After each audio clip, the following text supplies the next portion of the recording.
Good day, students. I am Dr. Rachna Mathur, and we are discussing Kubla Khan by Samuel Taylor Coleridge. Kubla Khan was written in 1798 but not published until 1816.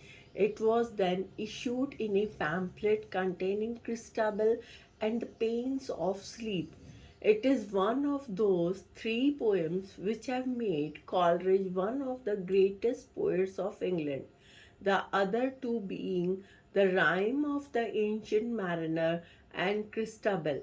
Coleridge himself describes this poem as the fragment of a dream, a vision seen perhaps under the influence of opium, which he saw when he had fallen asleep after reading the account of Kubla Khan in an old book of travels written by Parchas. Kubla Khan is a brilliant achievement in the field of supernatural poetry. Coleridge beautifully imagined and skillfully described what he had imagined about a palace about which he had read. He has achieved remarkable success in making the description lively and complete. He writes as if he has written it before him. Sorry, I'm repeating. He writes as if he has seen it before him. The poem begins with the description of the kingdom of Kubla Khan. I'm repeating. The poem begins with the description of the kingdom of Kubla Khan. The action takes place in the unknown Xanadu, a mythical city. So, Xanadu is a mythical city. I'm repeating. The poem begins with the description of the kingdom of Kubla Khan. The action takes place in the unknown Xanadu, which is a mythical city. Kubla Khan was the powerful ruler who could create his pleasure dome by a mere order. Alpha was the sacred river that passed through Xanadu. It followed through the measureless caverns to the sunless sea. There were gardens in which streams were flowing in a zigzag manner. The gardens had many flowers with sweet smells, and the forest had many spots of greenery. The poet gives a beautiful description of the remote and distant landscape of Xanadu. There was a wonderful jasm sloping down the green hill. The cedar trees were growing on both sides of the chasm. The palace was visited by fairies and demons. Coleridge then gives a medieval tale of love and romance. When the moon declined in the night, it was visited by women. She was sad for her love. So I'm repeating. The palace was visited by fairies and demons. Coleridge then gives a medieval tale of love and romance. When the moon declined in the night, it was visited by women. I'm repeating, when the moon declined in the night, it was visited by women. She was sad for her lover. From the jasm shot up a fountain violently. It threw up stones. They were falling down in every direction. The sacred river Alpha ran through the woods and dales. Then it reached the unfathomable caverns and sank noiselessly into a lifeless ocean with a tumult. In that tumult, Kubla Khan heard the voices of his ancestors. I am repeating, in that tumult, Kubla Khan heard the voices of his ancestors. They warned him of approaching war and danger. In the second part of the poem, Coleridge describes the pleasure of dome of Kubla Khan. Its shadow floated midway on the waves. There were there was mixed music of the fountain as well as of the caves. I am repeating. In the second part of the poem, Coleridge describes the pleasure dome of Kubla Khan. Its shadow floated midway on the waves.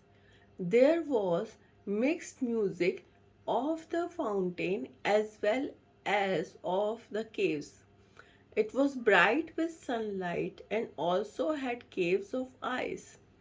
Then the poem tells the reader about his vision. In his vision, he saw an Abyssinian maid playing upon her dulcimer. I am repeating. Then the poet tells the reader about his vision. In his vision, he saw an Abyssinian maid playing upon her dulcimer. The poet desires to revive their symphony and song. I'm repeating, the poet desires to revive their symphony and song. Her music world inspires with divine frenzy. With the divine frenzy, he would recreate all the charm of Kubla Khan's pleasure dome. The poet would be divinely inspired, so people would draw a circle around him and close their eyes with divine fear.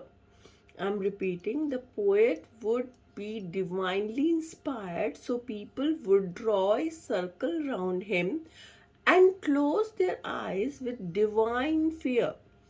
This is important, divine fear. The poet must have fed on honeydew and drunk the milk of paradise. So the poet must have fed on honeydew and drunk the milk of paradise. The supreme strength of Coleridge as a poet lay in his marvelous dream faculty. One might say that the dream faculty lay at the root of his greatness as a poet and his weakness as a man. It is this dream element which makes Kubla Khan a thing of wonder in English poetry. I am repeating, it is this dream element which makes Kubla Khan a thing of wonder in English poetry. Actually, the poem had its origin in a dream. So I am repeating, actually, the poem had its origin in a dream.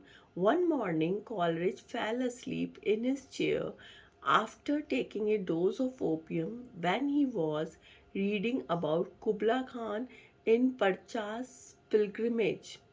In his dream, he composed, as he himself believes, about 200 to 300 lines. On awakening, he appeared to have a distinct recollection of the whole and instantly and eagerly started writing down the lines. This is important. When he had written 50 lines, he was unfortunately interrupted by a man who had come to him on some business and detained by him about an hour. On his return to his room, he found that the rest of the dream had passed away from his memory and therefore he would never finish the poem. So, the poem is only a dream fragment. I am repeating and it is important. So, the poem is only a dream fragment. In itself, the poem possesses the qualities of a dream. It has no logical consistency of ideas. It is the procession of images expressed in language of haunting melody. I'm repeating, it is a procession of images expressed in language of haunting melody.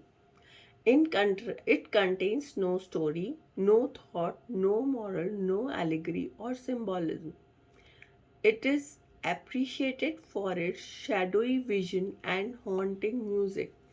I'm repeating, it is appreciated for its shadowy vision and haunting music.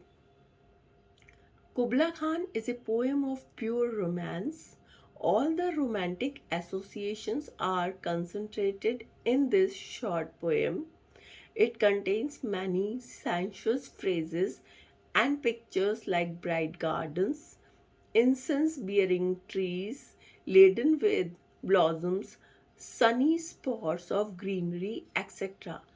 Then again, the description of the Abyssinian maid is very romantic in character. The lines I'm quoting quote, a damsel with dulcimer in a vision once I saw. It was an Abyssinian maid, and on her dulcimer she played, singing of Mount Agora. Unquote. Supernaturalism is also a romantic quality. Kubla Khan is a supernatural poem based on a dream. There are images and expressions in it which are supernatural in character and create an atmosphere of mystery and awe. For example, quote, caverns measureless, less to man, unquote, quote, a sunless sea, unquote, quote, that deep romantic chasm, unquote, etc. I am repeating, there are images and expressions in it which are supernatural in character and create an atmosphere of mystery and awe. For example, quote, caverns measure less to man, unquote, quote, a sunless sea, unquote, quote, that deep romantic chasm, unquote, etc. Kubla Khan is a triumph of supernaturalism. It transports us out of the world of everyday life into a world of wonder and romance. I'm repeating, it transports us out of the world of everyday life into a world of wonder and romance. So, students, I have discussed the poem with you and I have shared handwritten PDF with you. I would like that you should write the analysis of the poem in your own words. Thank you.